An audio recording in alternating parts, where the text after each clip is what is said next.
semangat merah putih yang menyala di dada. Kini kita punya semangat baru untuk lebih berani menyongsong harapan, mewujudkan dampak sosial yang lebih besar, dan langkah jauh tanpa gentar. Jaket baru, semangat baru untuk melayani Indonesia.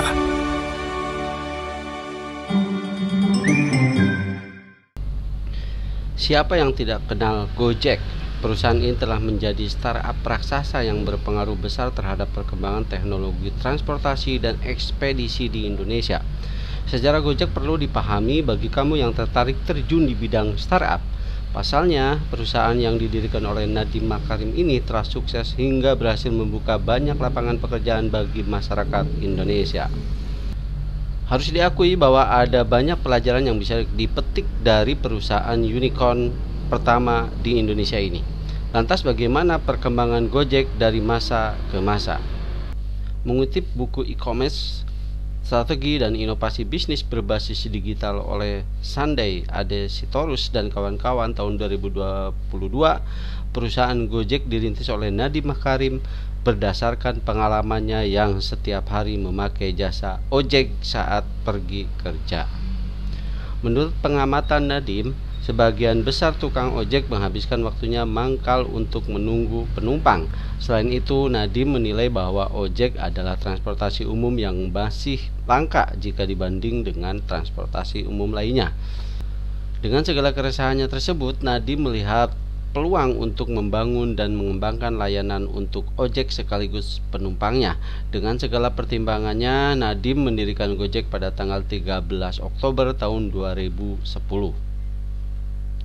Awalnya Gojek hanya mempunyai 20 pengemudi. Di awal perintisannya, Gojek juga belum merilis aplikasi transportasi online dan hanya menggunakan call center untuk menghubungkan antara penumpang dengan pengemudi.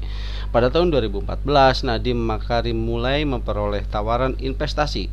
Dengan adanya suntikan dana tersebut, Gojek akhirnya meluncurkan aplikasi untuk Android dan iOS pada 7 Januari 2015.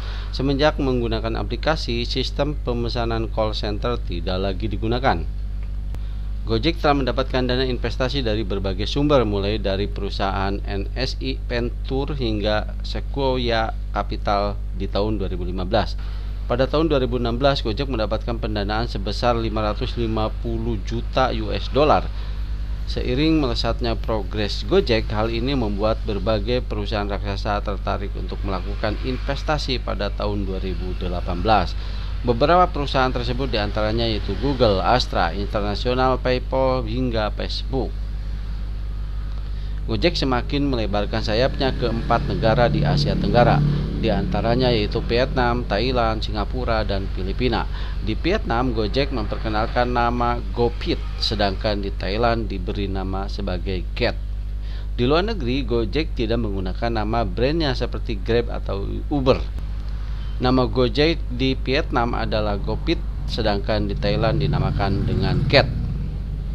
Hal ini juga disesuaikan dengan karakteristik masing-masing negara agar lebih melokal. Gojek mendapatkan peringkat ke-17 dari 20 perusahaan yang mengubah dunia versi Fortune pada tahun 2017. Pastinya meraih posisi tersebut tidak mudah karena kompetitor di ajang tersebut juga sangat banyak. Selain itu, Gojek juga berhasil bertumbuh hingga 3,600 kali lipat dalam kurun waktu 18 bulan. Pencapaian ini masuk ke dalam kategori pertumbuhan perusahaan tercepat di dunia. Pada tahun 2019, Gojek kembali meraih penghargaan Fortune Favorit. Pada tahun yang sama, mitra pengemudi Gojek telah mencapai 2 juta. Saat Gojek dipegang oleh Kevin Alui, perusahaan tersebut telah bervaluasi di atas 10 miliar dolar. Perusahaan ini juga menggandeng Tokopedia, yang mana keduanya memutuskan untuk akuisisi dan membuat nama baru dengan sebutan Goto.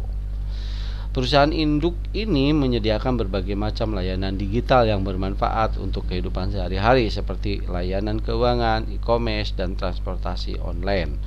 Profil PT Gojek Indonesia yang dijelaskan di atas diharapkan bisa menambahkan wawasan yang bermanfaat bagi kamu yang tertarik menekuni dunia startup. Pastinya perusahaan ini terus berkembang dan semakin memberikan layanan yang unggul bagi konsumennya. Ya, itulah perjalanan Gojek yang didirikan oleh Nadiem Makarim, yang bisa dijadikan inspirasi dan motivasi bagi kita untuk selalu berkarya dan berusaha.